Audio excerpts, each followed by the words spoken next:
Hi and welcome to the Allplane Podcast, where we talk with the movers and shakers that are redefining the future of commercial aviation. As usual, before we start, let me remind you once more that all previous episodes of this podcast, as well as many other aviation stories, are available on the Allplane website. That's Allplane.tv, Allplane.tv.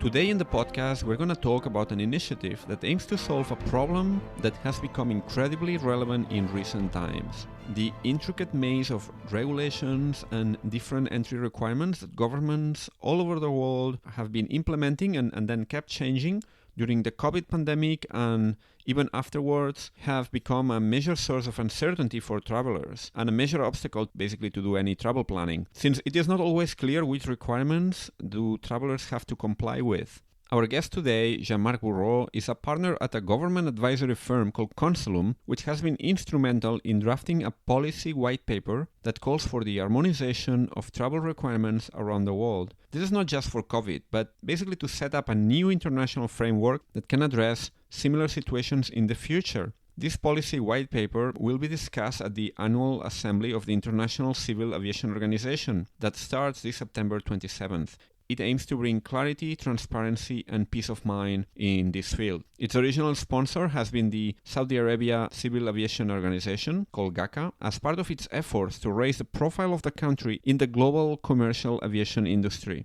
So now it is up to the other countries that are members of the International Civil Aviation Organization, ICAO, to discuss it and maybe implement these recommendations in the near future. So tune in to today's episode to learn more about this important initiative from one of the people that has been most directly involved in its elaboration. Let me welcome Jean-Marc to the podcast. Hello, Jean-Marc. How are you? Good morning, Michael. Excellent. How are you? Very well. Thank you very much for joining us today. I think from sunny Cape Verde. Absolutely. It's a pleasure. Yes. And I think you are already packing to travel to Canada for the upcoming ICAO assembly. Absolutely. That's a very exciting moment for aviation after this terrible pandemic that we lived through. Seeing that the world is reconnecting for this major event and looking at shaping the future of aviation. So it's not only a pleasure, it's also an honor to be participating in such an amazing event. An event where basically you're going to be presenting a project that you've been working on for quite some time. I actually had the chance to learn a bit more about it earlier this year in May when I attended the Future Aviation Forum in Saudi Arabia. That's the Harmonizing Air Travel Initiative that we're going to cover in detail now. But first of all, just a few lines about yourself, if you don't mind, and for the audience so that they know a little bit more about you and your professional background, because you've been in aviation for quite some time, I think. Yes, absolutely. I think I was in aviation way before I started working in many ways. I'm one of these lucky person who can actually work in an area in which I have a strong interest and a passion. It's more than an interest, it's a passion really. So in addition to working in aviation in different, at airports and in consulting and in other capacities, I'm also a pilot, but just a private pilot. So when I'm not working in aviation, I'm thinking aviation or dreaming aviation.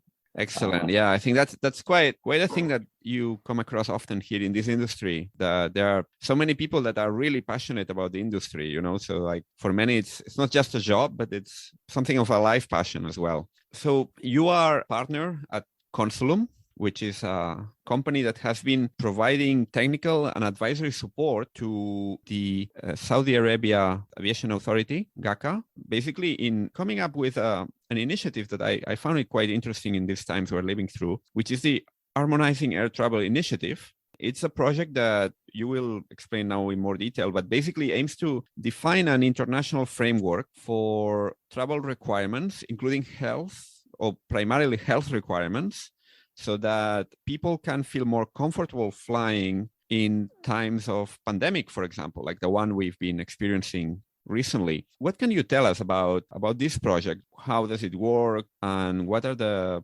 milestones that are ahead? Yeah, thank you very much, Mika.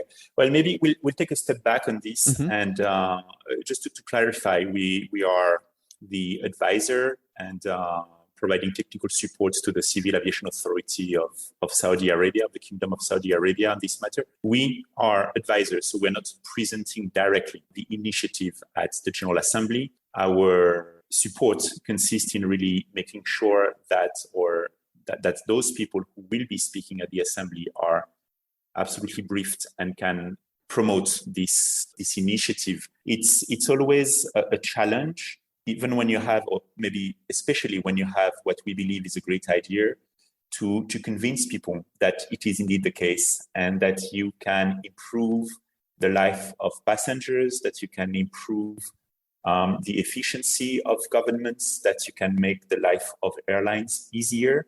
So this harmonizing air travel policy is about all that, or initiative is about all that. I'm already talking about the future. This initiative hopefully will become a policy, and if widely adopted, really what it does is making life easier for passengers. So what does that mean? Where is this coming from? You mentioned the pandemics, yes. But if we think a bit before the pandemics already, our travel industry has evolved in such a way that volumes are very high, that thinking constantly about safety, thinking constantly about security, we want to improve these elements which are critical for the health of our industry. But by doing this, we also add requirements. We also add steps to already complex processes. So fundamentally, pandemics or no pandemics, the philosophy of this initiative is to put the passenger back at the center of the process. Yes, go ahead. Yeah, sorry. I just wanted to just make a question here. So it's not just about health, but it's about all sort of travel requirements that a traveler might face before embarking on a travel journey. The initiative really is centered about health requirements, because clearly with the pandemic, we saw that we need to improve very much in this area. Mm-hmm. Now, can the same concept be applied to other requirements of air transport? Absolutely. But sometimes, good ideas need to start with some practical steps, some practical implementation that will allow seeing a difference between the before and after its implementation. So originally, this initiative is absolutely about harmonizing health requirements, but the structure of what is proposed absolutely could be developed into something much more powerful, assuming that what we are proposing works in this initial stage. And just a basic situation in which you want to travel as a traveler, you are required the same information many, many times by different organizations, by different authorities. And we sort of accepted that. And this is the world in which we lived in. Now, with the pandemics, the same information that is being asked at different stages of our travel was on top of that being interpreted in different ways, in different systems. And this created a lot of uncertainty for the passengers. I think that we were all very much used to having a passport, having a visa, and everybody knew the game. So we are used to a system and we just navigate that system. What we see with the pandemics is that all of a sudden we have new requirements being implemented and forced on passengers, and with different rules. Consequence, we don't know what's going to happen. Is this certificate that I have in here going to be enough in this country? Is it going to be enough in this other country?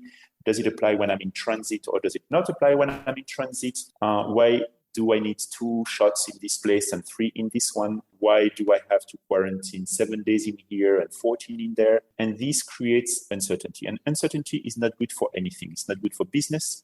It's not good for trust. It's not good for confidence. And when passengers are not confident that they don't have a reasonable confidence that they can reach their destination without some major hiccup on the way, guess what? They just don't travel. Mm-hmm. So the philosophy of this initiative is to take out this uncertainty, to just find a way to ensure that what information is available to everyone across the board, to all airlines, to all authorities, to all passengers in such a way that we are in a comfortable position because we know that we will reach our destination. Mm-hmm. So that's the whole concept. And essentially, this is what we mean by putting the passenger back in the center of the process. So how does that relate to Saudi Arabia and the Kingdom of Saudi Arabia? Very simple. Saudi Arabia, as you know, is launching extraordinarily ambitious programs to develop its aviation system, its air transport system. Yes. And the way to achieve this is by offering new processes, better processes that are going to allow the kingdom to compete, offering a higher quality of service. And what's better way to achieve this than promoting globally accepted policies that make life easier for passengers? Mm-hmm. Yes, indeed. Some staggering numbers we have heard about recently about the future projects in aviation in Saudi Arabia. And before moving on, I just wanted to explain a little personal point here, because when I heard about this initiative, I could totally relate to it, because a few days before that, I had an experience that basically illustrates that. And someone close to me that was trying to fly from Moscow to the Gulf, had a flight to Sharjah, but then obviously in the UAE, you have different emirates and they might have different rules. And there were informations about basically the type of vaccines that are accepted in the Emirates. Unfortunately, I must say that the information for Sharjah airport was not matching what had been posted in other sources I was checking. So it was a bit confusing. I tried to contact customer support there. I didn't get a satisfactory answer. What happened at the end, I had to cancel the ticket because I couldn't be sure that, the information was not 100% reliable. So I totally understand what this is all about. Even now in Europe, I was checking now, Spain, for example, where has just discontinued the online form that you need to fill in, but you still have to produce the documents if they ask for them. So there's a lot of information out there that is not completely satisfactory, and that obviously it's always a barrier to travel. Absolutely, and the uncertainty can come from many different sources. It could be that there is not a source of information that can be trusted unequivocally. We have seen during this pandemic some countries that were publishing on official websites different regulations at the same time. Yeah. For example, you would have regulations regarding COVID requirements published on the website of the Ministry of Health that would be different than what would be published on the website of the Ministry of Transport. That could be maybe different from what is published on the website of the Civil Aviation Authority of that country. That's number one. So that's of course, if you turn to the official source of information, and the official source of information provides different requirements. It's very confusing. Then you have also other source of uncertainties coming from the fact that airlines may not possess the right information to go to a country. It did happen to one of my children trying to travel from the country to our country of residence, back minor. And the airline would not let him board because it did not have the test that they required. Mm-hmm. And I said, but please get me on the line with the station manager, with whoever is in charge. I'm working actually with the government where I live, and I have the regulations here. Mm-hmm. And actually, we have been working on it. So I know exactly what the regulation is. They did not accept anything. And my son was stranded for 3 days in a foreign country, in a place where we didn't have any support, because the airline did not want to apply what was the official regulation to come back home. That's exactly the sort of situation I was fearing in this case I mentioned, because, for example, in this case, the person traveling had been vaccinated, but with a Russian vaccine, which is accepted in the UAE, but it was not listed in the airline website. It was not listed in this case, Sharjah airport website. Contacting customer support, they would just refer you back to the same website, which didn't match what the official UAE website was mentioning. So at the end, you say, well, I'm going to risk it or not. In this case, I prefer not to risk it because you don't want to get stranded or you don't want to be denied boarding, right? So that happens all the time. So what this initiative would do for that. Can you tell us a bit more about how this would work in practice? Absolutely, Michael. The ambition here is to think of these inconveniences that we mentioned and provide a solution so that it does not happen. So in practice, what this would do, the number one is providing a platform that can be used as the ultimate reference in terms of what the requirements are for any person traveling from anywhere with any passport and traveling to anywhere with any stop on the way. Because as we know, when it's already quite complicated when we go from country A to country B, but as we all know, it becomes very complex when your passport maybe is not the same.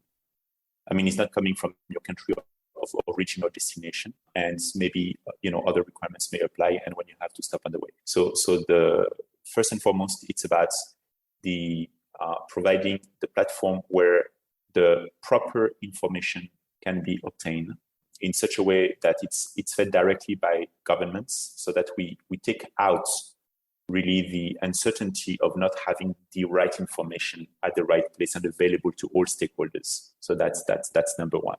But when you talk about platform, are you referring to an actual IT system that exchanges information? It could be. It will probably be eventually. As you know, we are promoting this. This is being promoted through ICAO. ICAO is an organization where member states agree on minimum standards, and then they can recommend better standards. So what the form of this will be, we have, of course, many ideas of how this could work in an ideal world. But at the same time, we need also to remember that countries are sovereign, which means that the implementation of this can be a process aiming at a system that will really deliver all this value. So at this stage, I think it's a bit early to say what kind of platform that will be. We know, of course, that technology offers tremendous resources to achieve this in a cost-efficient manner very quickly. But we also need to think that the value of this is by integrating the requirements from all sovereign countries. So we'll have to be creative here and find a way to develop a platform that's very strong and that meets the needs of all countries at all times. So it might be a system that will take some time to implement, but yes, the ambition is exactly that. So that's number one. Number two, by having this kind of platform or this kind of exchange of information system, we can definitely improve or make the life of passengers and airlines easier. It also allows, in case of a crisis such as the one we have just lived through, establish a very fast communication platform instead of having tons of bilateral relationships that are just time-consuming to put in place. I mean, when you talk about aviation, it's not only one country; it's one country with all its partner countries. So with this initiative, we would have in place a very fast communication platform so that action can be taken quickly, but also would allow to inform our partners of the aviation system. If you remember what happened at the beginning of this crisis, most governments had to make very fast decisions without much information and without any way to communicate to their partner countries or partner authorities in an efficient way. So the way it was done, it was basically a head of state, calling for a press conference and telling the world and their population that the country is closed without any previous coordination with other member states. So this cannot happen if we want to make our aviation system resilient. The resilience of the system means that we can communicate the proper information on time to the right people in such a way that we avoid the dramas that we have had in some cases with thousands of people stranded in foreign countries that are no longer able to go back to their own countries, that are in breach of residency requirements or visa requirements. So all these elements need to be, if we think about them beforehand and we have the proper communication platform, we are going to provide a much better service to passengers. We are going to increase the resilience of the system. We are going to avoid hurting that much the economic interest of all the stakeholders. Mm-hmm. So all this is part of this initiative. I guess that wouldn't prevent one of the member countries, for example, to kind of go its own way. I'm thinking here now, for example, I mean, we're seeing some countries are taking a much more strict approach to certain restrictions because of different preferences, different political preferences locally or whatever. How much of a scope is there for countries to take their own actions between this framework?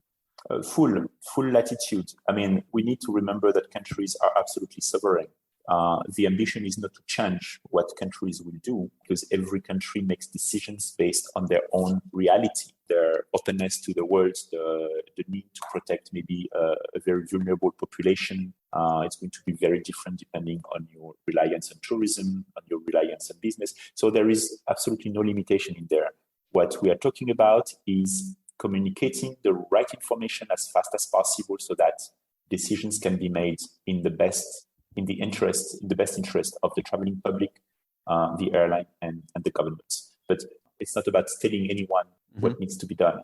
That said, this platform also, since it allows a much faster and better communication between those parties that are involved in the decision making related to the management of health issues. I mean, hopefully it won't be a pandemic like this one. It can be something much smaller. By having this approach, as we have a better understanding of what other countries are facing and doing with this better communication, I think that naturally it should lead to a more harmonized decision making. Let me give you one example. If we say we are confronted to an emergency, the doctors in this country, technical recommendation is to have a quarantine of 7 days, and in this one of 5 days. Well, maybe by having a very fast communication between the parties, it becomes much easier to reach a consensus. And this way we can improve the life of passengers if the countries that decide to impose such a restriction can have a better coordination regarding the number of days during which they want to impose that restriction. But again, every country is sovereign. And this leads us to another aspect of this initiative, which is the way to understand easily for passengers and airlines what's the degree of openness of a country. If we have a country that decides to fully close its borders, it's absolutely their prerogative, their rights. And there is no need to discuss that because it's their decision. What we can do, though, is communicate quickly to all the stakeholders that this country has taken that very difficult decision. In practical terms for the traveler, what would be the implication of this system coming into place? I'm thinking here, for example, right now, there's a certain conventions that when you buy a ticket, you have a number of codes, of naming conventions, etc., that are pretty much universally accepted. I don't know if this project would also provide the basis, the infrastructure for this type of information to be codified in a way that is also universally accepted, and that has a manifestation, a tangible manifestation in things like a booking, for example, booking details or codes that you have to download in your phone or things like that. Michael, you are absolutely spot on. What we saw, the experience that we've had during these past couple of years is that it became very clear that additional information would be needed to travel safely, not only to ensure the safety of travelers, but also to ensure the safety of populations at the destination of that traveler, right? It's really universal in that sense. And countries, depending on their level of readiness, depending on the platforms that they had available, decided to implement systems that were as efficient as possible considering their current level of the level of their resources.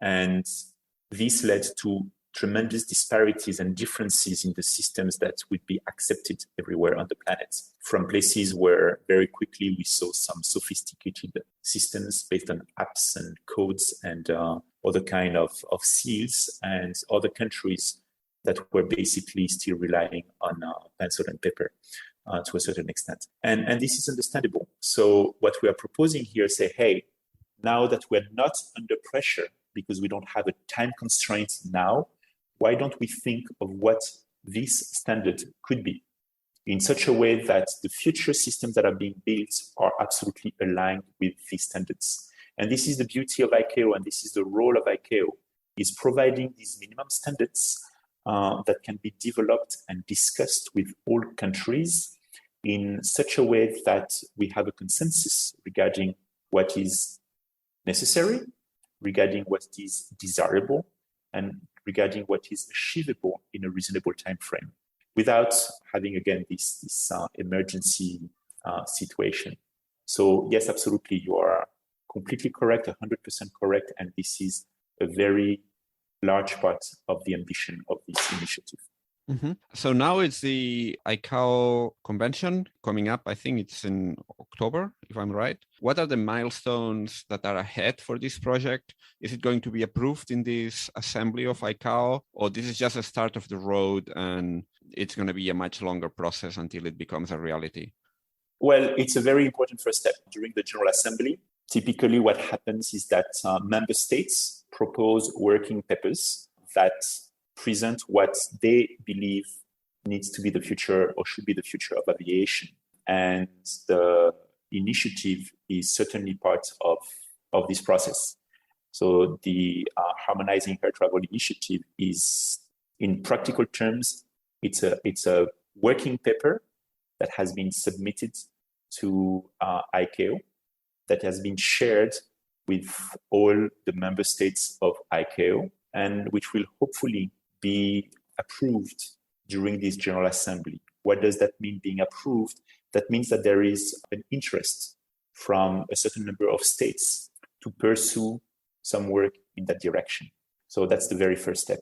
What's next? When this is done, this goes to the Council, and the Council will be tasked with the very difficult decision of aligning the resources necessary for the implementation of all these working papers. Mm-hmm. And again, in this particular case, the support of different states is critical. There are several initiatives in the area related to what we are talking about. In the industry, the paper was extraordinarily well received. Some member states have fully supported that paper or are supporting it, and more are coming up. This working paper, for those interested, is available online. I remember seeing a copy of it, and I read it through. Where can they find it? From the ICAO website. Uh-huh. We'll be happy to provide the link to the latest version of the paper. Uh-huh. So there is a link on the ICAO website. You need to look for the General Assembly that's happening right now. Mm-hmm. And then there are certain categories of paper, and you can just access all of them. But we'll make sure that we provide this to those people who are kind enough to listen to us. Yeah, definitely. I will add the link to in the show notes. As we just mentioned, yes, it needs to go through the ICAO General Assembly. Then it needs to go to the Council that will look at the resources necessary and probably welcome some support from specific states. And then that goes into the implementation phase through the General Secretary of ICAO. It is a process, but at the same time, I believe that can happen fairly quickly, because the value of what is proposed here has been seen by many countries already. Also, some of the major industry players such as ICAO or ACI that have expressed their support. So ACI, the Airports Council International, yeah? Absolutely, yes. Mm-hmm. Yeah. They're part of this project as well. You know, it's very interesting when you lower the stress, when you increase the trust, you lower the stress of passengers. Passengers travel more, and passengers without stress, they go to the airports and they are happy to spend. So it's in everyone's benefit. Maybe right now we don't see yet the full implications of what such an initiative would mean in terms of implementation, in terms of improvement for all stakeholders. Yeah, I remember reading the paper. You were quantifying the potential benefits at, I think, 1.3 or 1.4 trillion with a T of dollars. Absolutely. Because of the there's a methodology in the paper. People can check it out. You're basically comparing the number of passengers, the number of trips that hadn't been made over a period of time, and what could have been and what it was in reality because of all this demand that didn't materialize because of all these barriers. So yeah, pretty impressive figure. So you said that there's a period of time for that. Is there an estimate of an approximate time frame for implementation? Hoping that everything goes well in the approval process. I would really hope that as early as the end of this year or the beginning of next year, technical teams could be actively building some of the elements of this initiative. Mm-hmm. So that's actually pretty exciting, and at the same time, I think this speed and that's possible here is very much related to the ambition of the Kingdom of Saudi Arabia in this area. Mm-hmm. If you want to actually achieve the numbers that you mentioned at the beginning of this podcast are quite impressive in terms of what wants to be achieved. You need, number one, to go fairly fast, but you need also to be innovative, which means that you need to offer better services that can be delivered in a very predictable way, and that work very much on the trust and building this trust of travelers. So it's a whole, it's an initiative that behind that is part of an effort that opens up many business aviation opportunities in the kingdom. I mean, just looking at it like this, if you can improve the way you travel, if you can improve the experience for passengers, well, guess what? People like the path of least resistance, correct? Right. So this is very much aligned with this overall vision that Saudi Arabia has. And I'm mentioning this because, we are consultants, we are advisors, and we are welcomed by authorities who actually embrace ideas and concepts and initiatives that they are fully supporting, because it fuels the implementation of their vision. And I believe that this is, again, quite exciting. Mm-hmm. We'll be then attentive at this ICAO convention to see how it goes with this initiative. Pretty ambitious. I'm going to be posting links to all this work paper and all the other relevant parties in the show notes. Just left for me to, thank you very much for your time today. I know you have another call soon after, so we're going to leave it here. But yeah, thank you so much. And I'll definitely keep an eye on this very interesting initiative. Michael, thank you so very much for giving us the opportunity of sharing what is not only, as I mentioned earlier, our work, but also our passion. Thank you very much. Bye. Before you go, and if you like this podcast, a quick reminder that it would be absolutely great if you could please give it a rating on Apple, Spotify, or whichever platform you're using, or recommend it to a friend or whomever might be interested. Thank you very much, and see you soon.